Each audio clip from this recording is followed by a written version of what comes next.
paling kita ajak ya sudah, tapi kita harus terus melaju, kita harus terus ke depan maju. Orang lain ya cukup tahu, kita tinggalkan. Walaupun maju itu sendiri nanti juga belum tentu baik-baik saja, tapi setidaknya kita merasa punya tanggung jawab itu bisa dilaksanakan.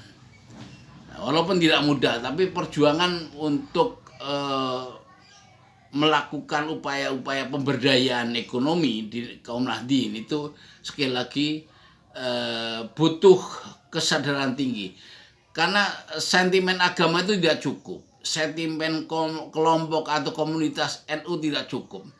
Nah, karena apa? Karena di keekonomian ini punya dunianya sendiri, karena kaitannya dengan uang, dengan biaya, dengan modal. Itu nanti ribut di situ, banyak yang kemudian berakhir ya tidak enak, berakhir ribut. Nah, yang luar biasanya dari itu semua tetap saja bahwa karena nawaitunya lillahi ta'ala, berjuang, pokoknya kita sudah dianggap jadi santrinya Mbah Hashim, ya kita urusin aja NU maksimal yang kita bisa, walaupun endingnya nanti kadang seperti belum tentu seperti yang diharapkan.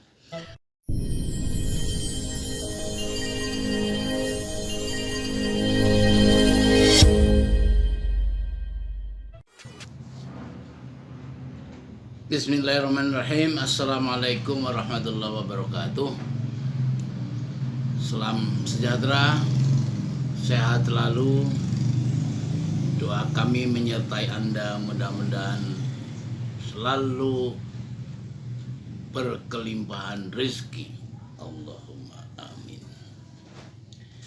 Saudaraku, sahabatku, waktunya subscribe kalau Anda belum subscribe ya, biar kita terus tambah gayeng silaturahminya.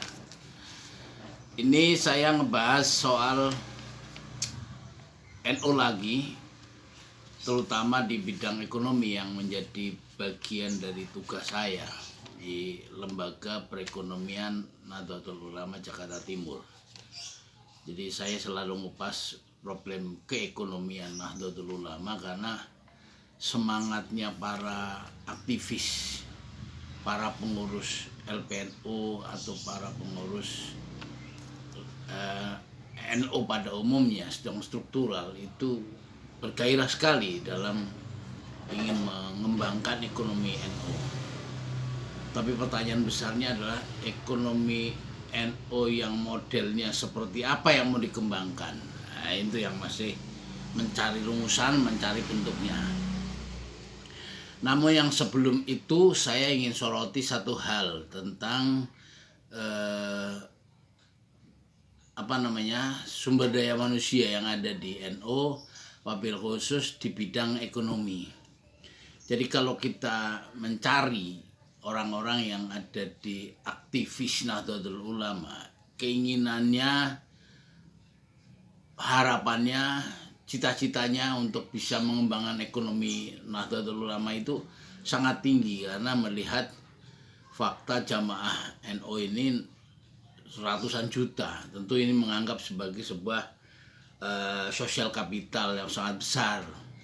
Namun bagaimana menjadi financial capital ini menjadi langkah yang masih mencari bentuk, belum tahu gimana caranya potensi besar itu bisa dijadikan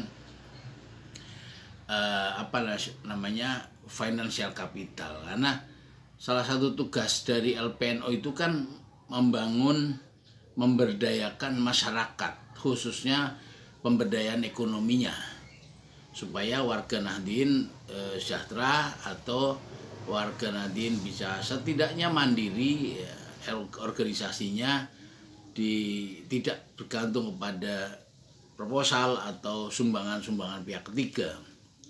Walaupun untuk itu semua tentu tidak ditolak. Namun yang paling saya ingin katakan utama adalah yang saya lihat di fenomenanya adalah banyak sekali orang saat ini itu ingin menjadi pengurus NU.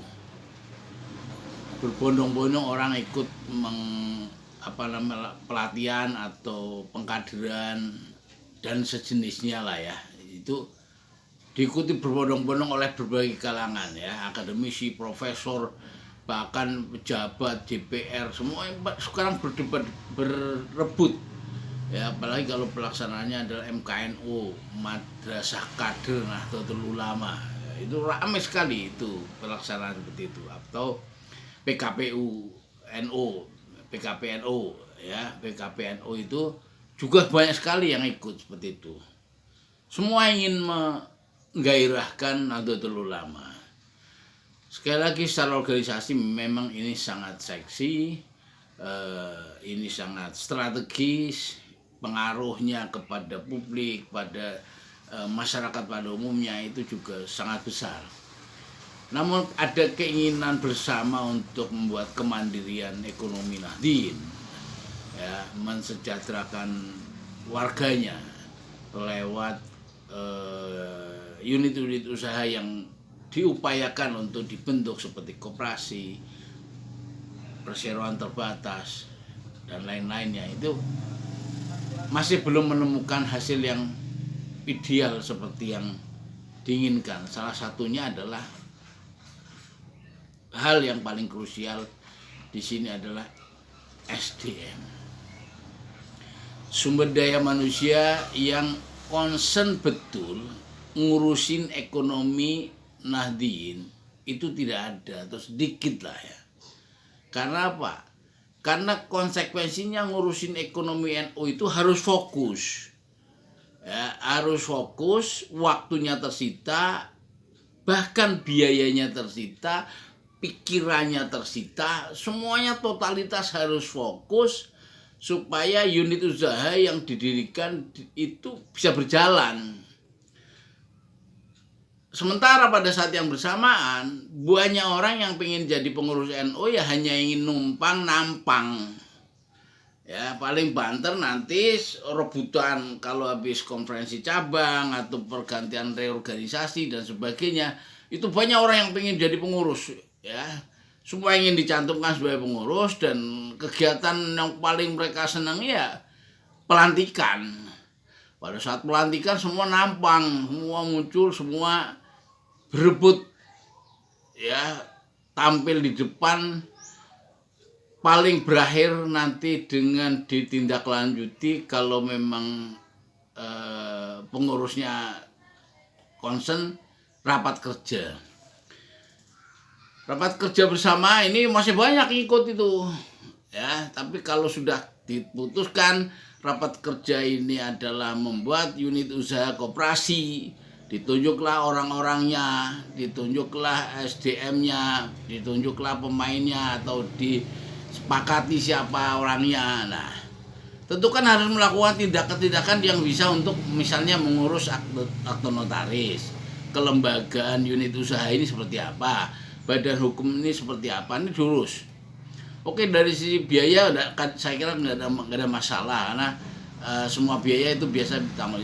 Yang tersulit itu adalah nanti dari sisi modal, bagaimana modal usahanya, berapa besar. Nah, ini ada yang patungan, ada yang penanam saham, ada yang macam-macam lah ya, modelnya macam-macam di NU itu. Nanti ada ketemu koperasi, ada simpanan wajib, simpanan pokok, seperti layaknya koperasi. Tapi tetap semuanya yang paling ujung nanti begitu sudah jalan adalah siapa yang akan mengoperasionalkan hari-hari. Ya, ini kadang-kadang yang pemain ini yang kompetensinya masih kadang-kadang tidak fokus, karena bagaimanapun di organisasi ini kadang belum bisa hidup, bahkan harus menghidupi gitu lah.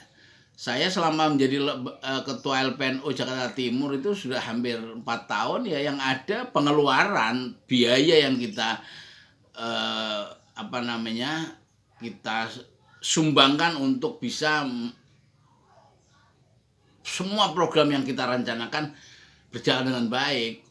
Bahwa dari pihak lain sumbangan dan lain-lain, walaupun kita tidak menolak, tapi rasanya amat susah. Karena apa? Karena ya ini bidang ekonomi yang harus sebisa mungkin mandiri lah. itulah yang kadang-kadang kalau misalnya jual saham dan sebagainya itu meyakinkan mereka juga tidak mudah gitu ya. Sehingga yang terlibat di ekonomi NU itu sedikit. Nah, di daerah-daerah tertentu bisa terlibat itu ya karena pengurusnya kompak. Ya, pengurus mutasyar, awan misalnya ya, terus lembaga-lembaga cabang, banom dan sebagainya ini semua kompak. Nah, repotnya ini biasanya sesudah pelantikan raker itu banyak orang yang memang hanya menjadikan NU sebagai status sebagai pengurus ya, dia tidak datang setiap hari, tidak fokus mengerjakan pekerjaan atau program kerja NU setiap hari. Tapi yang paling banyak adalah orang yang hanya ingin nampang sebagai pengurus, tapi sesungguhnya dia menjual namanya itu untuk misalnya di luar. Ya. Nah, di luar dia cari kerjaan, di luar dia cari proyek, di luar cari hal-hal seperti itu. Saya menemukan sekali banyak yang seperti itulah. Akhirnya NU disalahgunakan, itu banyak yang seperti itu. Ini yang saya kira tidak boleh dilakukan. Ya, saya mencoba bagaimana menjalankan program sebaik mungkin, tapi ya hambatannya tidak mudah. Salah satu hambatannya adalah langkanya SDM. Jadi rekomendasi saya kepada LPNU dimanapun Anda mengelola LPNU, lembaga yang mengelola keekonomian atau pemberdayaan ekonomi umat NU ya, SDM-nya dulu harus di training, harus ditemukan supaya kalau SDM-nya ditemukan maka komitmen perjuangannya jelas, ada orangnya. Itu saya kira kalaulah banyak pengurus yang numpang nama, numpang menjadi pengurus ya, saya kira inilah yang kadang-kadang terus terang menjadi penghambat, karena begitu nanti kita jalan ini belum tentu mereka sepakat. Kita bergerak kan atas nama organisasi, lain kalau kita bergerak atas nama pribadi, itu suka-suka kita sebagai pribadi. Tapi ketika kita bergerak atas nama organisasi, kan semua elemen-elemen organisasi kita dengarkan, kita tidak tutup mata kepada mereka, dan ketika menjalankan juga harus dengan pertanggungjawaban yang jelas ya, karena ini atas nama organisasi. Nah, pertanggungjawaban inilah yang kemudian ya hanya sedikit orang yang mau melakukan, fokus bekerja, dan kadang bahkan bertahun-tahun tidak dibayar, padahal dirinya juga punya tanggung jawab keluarga, punya tanggung jawab kehidupan pribadinya. Ini yang kadang-kadang urusan kehidupan pribadinya belum selesai, tapi sudah menjadi aktivis NU dan kemudian akhirnya tidak maksimal menjadi pengurus NU karena masih mengurusi pekerjaan pribadi. Apakah boleh seperti itu? Boleh-boleh saja sebetulnya, asal pertanggungjawabannya jelas. Nah, di sisi inilah yang kemudian kadang-kadang banyak orang yang menghindar, cari enaknya, tidak mau tanggung jawab, apalagi kalau sudah urusannya uang. Karena organisasi ini bergerak harus dengan juga uang kan, biaya. Urusannya sudah dengan modal usaha. Nah, ini nanti bingung ini. Tidak semua mau dan tidak semua sepaham. Nah, makanya selalu saya katakan SDM ini pertama adalah harus ditemukan lewat training, lewat orang-orang yang betul-betul concern mau berjuang untuk keekonomian NU. Yang kedua adalah disamakan persepsinya. Kita mau program apa dijelaskan, karena di NU itu banyak kiai, banyak ustaz yang notabene mereka kalau untuk urusan ngajar, untuk urusan jadi guru itu nggak usah ragu kita. Tapi urusan dilibatkan menjadi aktor-aktor ekonomi, pengusaha misalnya ikut terlibat di bisnis, kadang-kadang merasa tidak berkompeten dan akhirnya tapi juga nggak sepaham, yang ada ngerecokin. Ini kadang-kadang ribetnya di situ. Jadi tidak mudah ngurus seperti itu, maka itu semua pengurus itu ya harus tangguh, melihat menatap ke depan itu betul-betul nggak usah hiraukan orang lain. Saya sering mengatakan kepada teman-teman di grup saya atau di LPNO saya yang saya kelola bersama teman-teman ini, saya bilang jangan menunggu orang lain atau pengurus lain lagi duduk-duduk terus kita ajak, karena mereka memang lagi duduk ya, mau diapain, paling kita ajak ya sudah. Tapi kita harus terus melaju, kita harus terus ke depan maju. Orang lain ya cukup tahu, kita tinggalkan. Walaupun maju itu sendiri nanti juga belum tentu baik-baik saja, tapi setidaknya kita merasa punya tanggung jawab itu bisa dilaksanakan.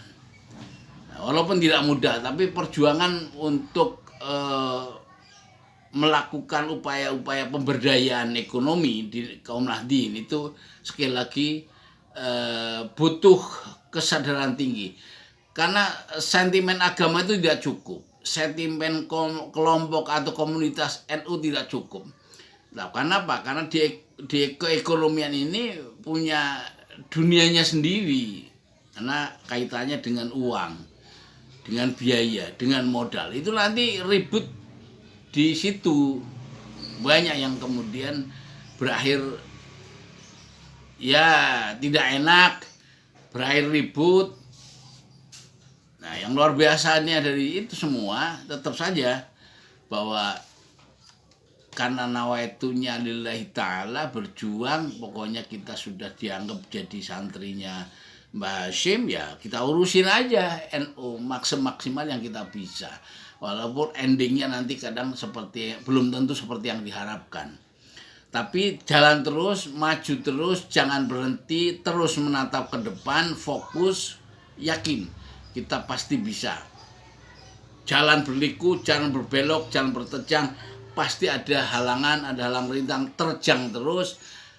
Jangan hiraukan orang-orang yang berpikiran negatif menyerang kita, tapi kita terus ya, maju, kita pasti akan bisa. Itulah saudaraku, sahabatku, sekali lagi ayo bersama kita bisa memperjuangkan keekonomian NU, kemandirian NU, kemaslahatan NU, dan melakukan pemberdayaan terhadap warga Nahdien. Assalamualaikum warahmatullahi wabarakatuh. Saya Ahmad Khairul Salim memperkenalkan kepada Anda pupuk organik cair merek Terompah Kiai. Pupuk cair organik ini diproduksi dan diedarkan oleh teman-teman yang tergabung di Koperasi Sahabat NU. Pupuk ini sangat efektif dan efisien untuk padi dan sayur mayur Anda. Karena apa? Karena kalau selama ini bertahun-tahun Anda menggunakan pupuk kimia, maka produksi kian tahun kian menurun, itu nyata. 1 hektar Anda bisa menghasilkan 5 ton padi misalnya untuk sekali musim.